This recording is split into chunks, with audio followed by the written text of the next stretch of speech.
कितने पैसे काटे हैं? 12,500 12.5 हैं। आए कितने थे? आए कितने थे ना, इसे दिखाना। मैंने लिए हुए, मैंने लिया। फोटो लिया हाँ लिया। कैमरा से। हाँ कैमरे से। अम्मा क्या चाहती हो आप? उर्दू नहीं आती है ना वो। अम्मा गिनो कितने पैसे हैं, गिनो। पैसे गिनो कितने? 10, 11, 12, 12.5, 2,000 रुपये काटे हैं।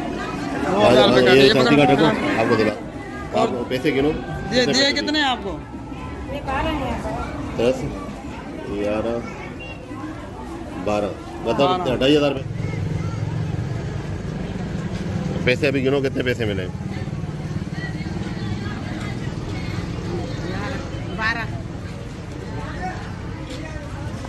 कितने पैसे हैं देखो तो सही, कितने? 12,000 रुपये। मतलब 2,500 रुपये काटे हैं।